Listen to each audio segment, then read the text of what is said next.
Qual a melhor tradução da Bíblia? Nesses estudos nós estamos apreciando a variedade de traduções bíblicas e o seu uso nos estudos bíblicos. O tema da aula de hoje é, querida, o versículo sumiu. É um paralexismo, um paralelo com aquele filme antigo que tinha um cara que criou uma máquina e ele diminuía as crianças, ele fazia coisas ficarem num tamanho diminuto. Depois, mais tarde, tem um outro filme que ele faz as coisas ficarem grandes, mas enfim. Querida, o versículo sumiu é uma brincadeira para falar sobre um problema que ocorre muitas vezes nas Bíblias. Você às vezes pega uma versão da Bíblia e vai procurar naquela versão da Bíblia um versículo e o versículo não está lá. Alguém fala, mas cadê o fim do Pai Nosso? Cadê aquela frase final, pois teu é o poder, o reino e a glória para todos sempre, amém? Ou então, lá em Atos, onde é que está a confissão do eunuco? Alguém tirou o versículo. Ou lá, naquele trecho de 1 João, no capítulo 5, onde tinha um texto magnífico para falar da doutrina da Trindade. No céu, o Pai é a palavra, o Espírito, e esses três são um. Então, isso aqui, em algumas Bíblias, some. Então, o que está acontecendo? Os versículos estão sumindo? Alguém está mexendo na Bíblia? Então, há uma diferença das Bíblias que nós estamos vendo aqui. Estão todas editadas com a mesma modernidade, com a mesma condição, mas na verdade, há duas bases de manuscritos totalmente diferentes para estas versões que estamos vendo aqui. Então deixe eu contar a história da transmissão do texto. Inclusive temos livros no Brasil, por exemplo, do Wilson Paroski, é um livro sobre a origem e transmissão do texto do Novo Testamento. E também um clássico, o texto do Novo Testamento, introdução às edições científicas do Novo Testamento grego, bem como a teoria e prática da crítica textual moderna, do Kurt Aland e da Barbara Aland. Né? Um livro, um corifeu de erudição sobre crítica textual. Mas o que a história dos textos diz? Vou pensar especificamente para as traduções do Brasil, traduções em português. O que aconteceu foi o seguinte: a Bíblia foi mantida manuscrita, copiada à mão, desde o início, desde que Moisés escreveu, mas vamos pensar no Novo Testamento, desde que o último apóstolo escreveu, fechou o Novo Testamento mais ou menos no ano 100 depois de Cristo. Do ano 100 até a invenção da imprensa, os textos bíblicos, todos os livros da antiguidade, não tem nenhum diferente. Todos os livros foram copiados à mão por escribas, geralmente para nós cristãos em mosteiros, mas em outros lugares em bibliotecas. A Biblioteca de Alexandria, mantida pelos governantes, pelos gregos lá de Alexandria, fazia isso por motivos da cultura. Não era religioso o trabalho deles, embora até fosse religioso. Aquele local era um museu. Museu significa o templo das musas, não é? Então, este trabalho de copiar os textos, de manter os textos, durante a história foi feito manuscrito até a invenção da imprensa. O primeiro Novo Testamento grego impresso foi só impresso depois de 1500, 1517 mais ou menos, 1515, vai ter as datas ali, mas um pouco depois de 1500. A Bíblia, o primeiro livro impresso, aquela Bíblia de Gutenberg, é um pouco antes de 1500, 1470 e tanto, 80 e tanto, mas enfim, um pouco antes de 1500 a imprensa foi inventada e logo depois de 1500 o texto grego do Novo Testamento foi publicado pelo humanista holandês chamado Desidério Erasmo, ou Erasmo de Roterdã. Esse texto que o Erasmo publicou foi um grande empreendimento na época. Ele publicou o primeiro texto grego do Novo Testamento e isso bombou. Na época, lembra, não tem direitos autorais não. Cada um pega o texto e passa para frente, republica e assim vai. Erasmo fez uma edição, logo pequenas correções, e ele publicou esse texto que ele produziu então no século XVI. Então veja, do século I até o século XVI tudo foi mantido manuscrito. Alguém ficaria preocupado, nossa, mas como é que vamos garantir? Então, o problema é que o Erasmo para publicar rápido, tinha um outro cara na Espanha, o cardeal Ximenes, que estava publicando uma poliglota. Velho Testamento, Novo Testamento, várias línguas. Então, o Erasmo, na corrida para publicar primeiro o Novo Testamento, ele pegou um texto, os manuscritos que ele pegou, manuscritos do século anterior, do século XIV. Os 2, 3 manuscritos ele pegou aquilo. Até dizem que os últimos versículos do Apocalipse ele não tinha nenhum manuscrito, porque os manuscritos, né, às vezes no fim ficam rasurados, ficam rasgados. Então o que ele fez? Ele traduziu do latim para o grego e publicou daquele jeito. Dizem que essa foi a primeira tentativa dele. Então, realmente o texto que Erasmo de Roterdã publicou no século XVII já, como falei, 1514, 1517, quando que ele publicou, esse texto se tornou a base para quase todas as traduções que foram feitas naquele tempo antigo. Inclusive, Lutero usou o texto do Erasmo de Roterdã quando fez a tradução para o alemão. As grandes versões protestantes que surgiram naquela época, todas usaram o texto do Erasmo. E esse texto foi aperfeiçoado um pouquinho e ele recebeu o nome de texto recebido. Né? Uns impressores lá fizeram uma pequena descrição do texto.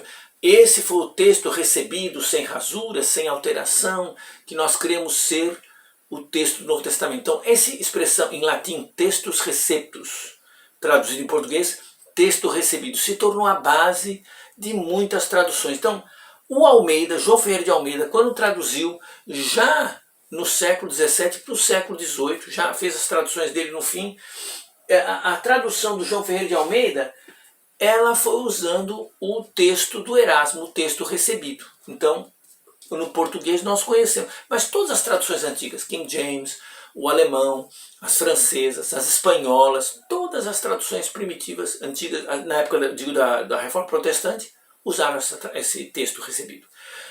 O que aconteceu foi que os estudos bíblicos foram aumentando, a descoberta de manuscritos mais antigos do que aqueles que o Erasmo usou foram aparecendo em bibliotecas em todos os mosteiros do mundo, às vezes achados arqueológicos, trouxeram à luz textos não mais do século XIV, como o Erasmo encontrou, mas textos do século II e III. Mas, na verdade, primeiro descobriram textos do século IV, os grandes manuscritos unciais, grandes códices maravilhosos, manuscrito sinaítico, manuscrito vaticano, manuscrito alexandrino, manuscrito Beza, grandes manuscritos que tinham todo o texto do Novo Testamento, tinham um cuidado de confecção muito grande, e esses manuscritos então começaram a ser comparados com o texto que o Erasmo publicou. E havia grande diferença. Assim, a grande diferença, você vai ver, não muda grande coisa, mas havia coisas que tinha no texto de Erasmo que não tinha. Então, o que acontece? Havia muita resistência aos tradutores, que já tinham feito todo o seu trabalho no texto recebido, de irem para os chamados textos críticos. Os textos críticos faziam o quê? Eles comparavam todos os manuscritos e, ao invés de copiar o manuscrito medieval, eles julgavam qual que é a melhor leitura, qual que é o texto que está mais isento de erro.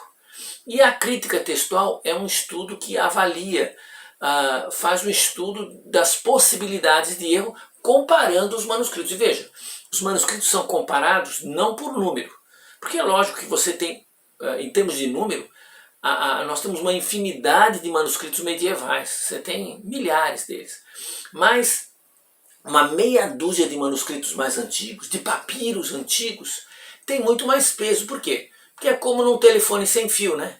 Aquela brincadeira de falando no ouvido um do outro a frase. Quanto mais longe do início, mais possível que a frase esteja distorcida. Quanto mais perto do início, mais possível que a frase esteja correta. Então é isso. Quanto mais antigo o manuscrito for, mais próximo do original, do Novo Testamento, que é do primeiro século. Então os textos críticos conseguiram chegar a um texto, a fechar um pacote. Então esses textos críticos do Novo Testamento que estou falando, eles não são como o texto do Erasmo, que ficou com um texto do século XIV. Eles foram até o fundo, conseguiram um texto do século II, do século III. Nós não temos mais os manuscritos originais de Paulo, de Pedro, aquilo que eles escreveram com a mão deles, os chamados autógrafos originais. Não existe, se perderam. O material de papiro não resiste tanto. Alguns papiros que foram descobertos como descoberta arqueológica. Mas geralmente, em bibliotecas, o papiro vai se decompor, vai se perder, né? Com o uso até. Então só se descobriu papiros de valor por estarem, às vezes, num local privilegiadamente protegido. Mas enfim, então você tem dois tipos de texto. Por causa disso, então, quando você pega, por exemplo, agora eu vou pegar aqui a Almeida Revista e Corrigida. Ela é texto recebido. A base dela é um texto grego muito posterior. Então ela tem coisas que não são a melhor leitura do texto. Por exemplo, uma versão que é mais moderna, super moderna, mas que vem em cima, Almeida edição contemporânea, né? Almeida edição contemporânea, que foi feita pela editora Vida, quando ela não tinha uma Bíblia para publicar, então eles queriam publicar essa Bíblia aqui. Também usa o texto recebido. Quando você pega a Bíblia, por exemplo, dos Gideões, né, esses que distribuem essa Bíblia, né, e todo mundo, no inglês eles distribuem King James, que é texto recebido, e em português Almeida Revista Corrigida, que é um pouco diferente da Almeida que nós temos da Sociedade Bíblica do Brasil. Eles têm uma revisão um pouquinho diferente, mas é a mesma base manuscrita, ou seja, aqueles manuscritos baseados no século XIV. Quando você vai para a Sociedade Bíblica Trinitariana, eles são uma sociedade que se dividiu dos outros. Por quê? Porque justamente eles faziam questão que aquele versículo sobre a Trindade estivesse na Bíblia deles.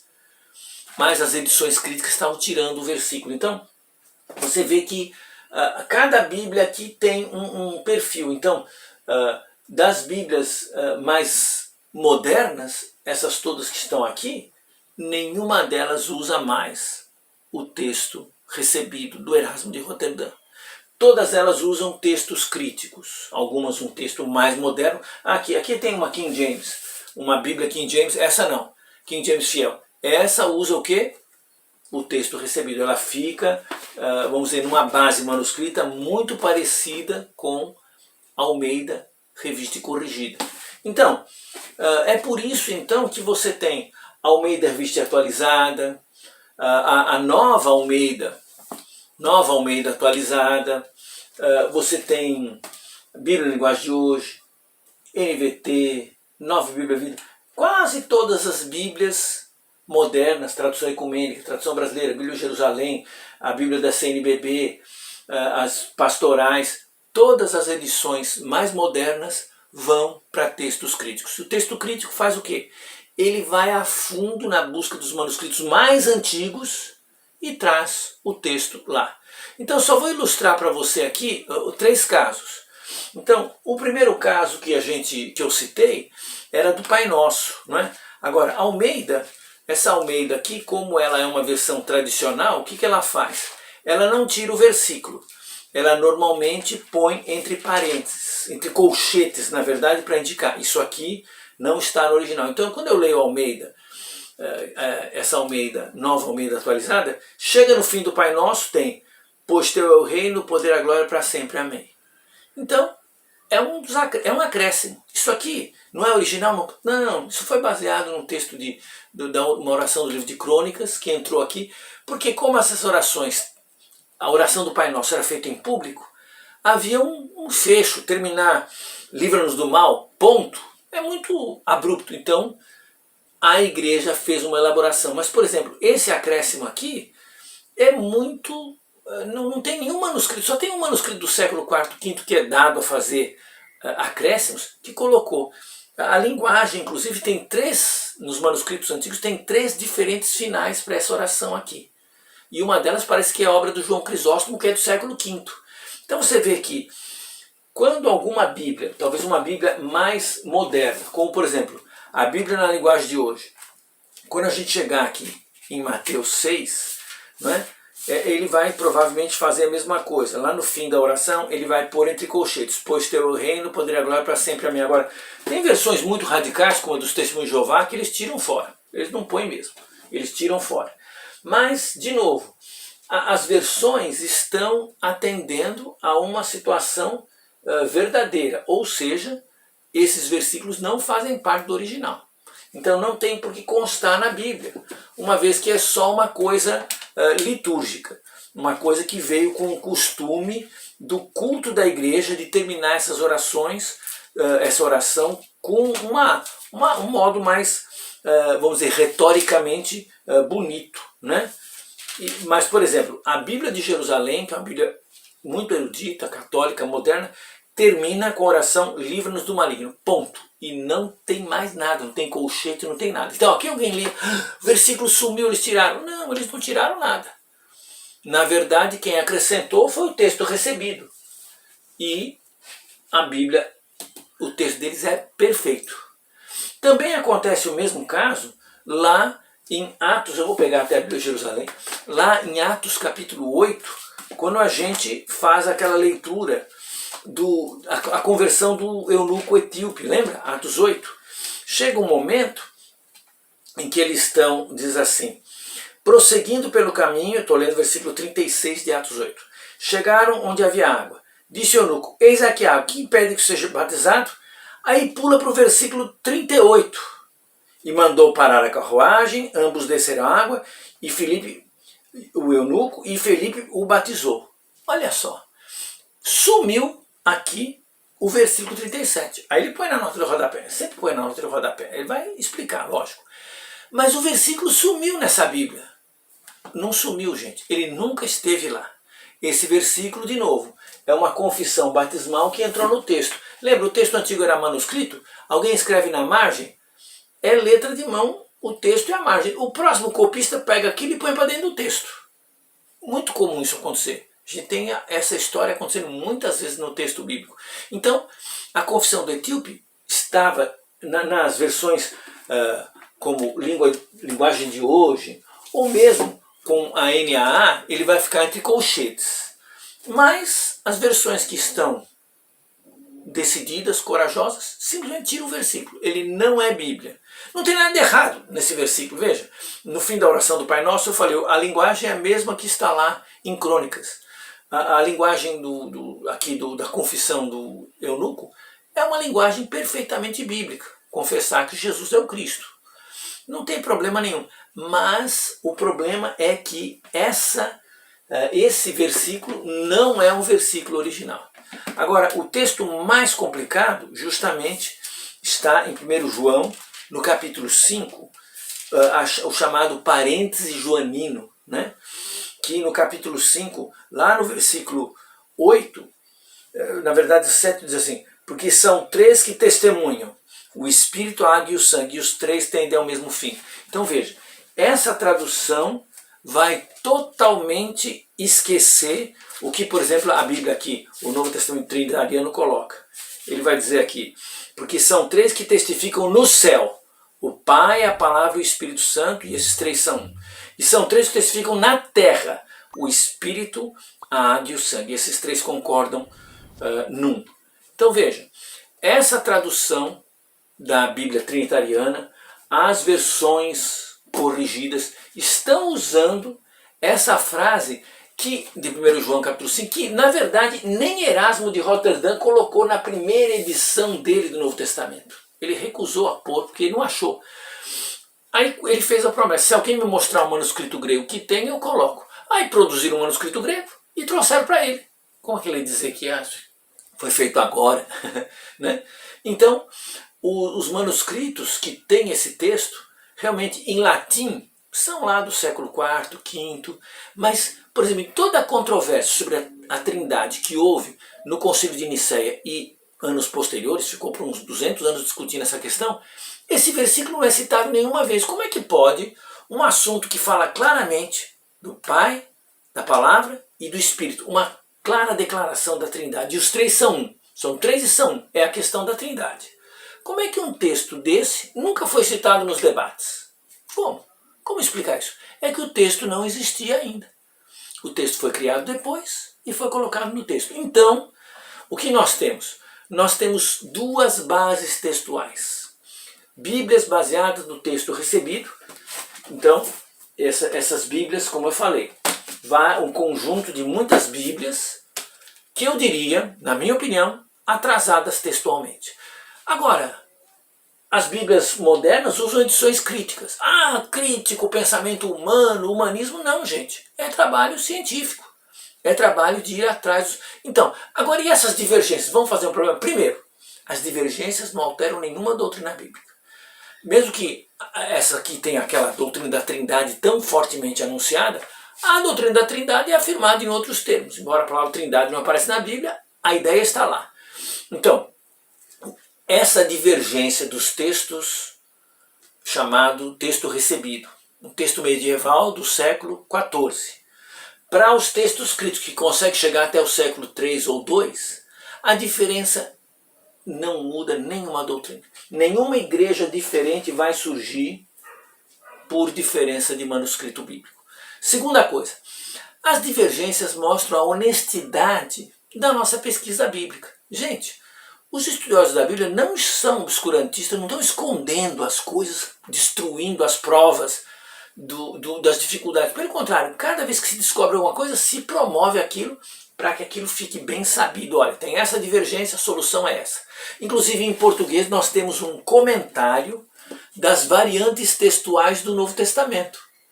Você pode, num comentário muito simples, entender todas essas variantes. No inglês existe uma obra um pouco mais complexa, do finado professor Bruce Metzger, mas são obras que discutem todas essas variações e por que uma é melhor que a outra. E terceiro, as divergências que nós vemos entre o texto recebido e os textos críticos asseguram a veracidade do texto que nós temos hoje. Por quê? Porque veja, esse texto não é imposição de uma autoridade eclesiástica. Aceite esse. Não tem alguém decretando, não veja. Não, é pesquisa bíblica, estudo bíblico, pesquisa científica. Qual o melhor manuscrito? O que esse diz? O que aquele diz? Por que tem essa divergência? O que o escriba fez? Então é uma riqueza.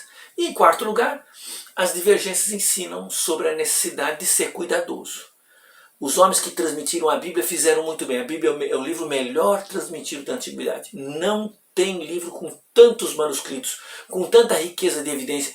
E talvez o livro que nós mais temos qualidade de transmissão da Antiguidade até hoje, sem dúvida é a Bíblia. Nenhum tem tanta qualidade. Então não se preocupe com isso, com alguém dizer alguma coisa. Ah, a Bíblia não é.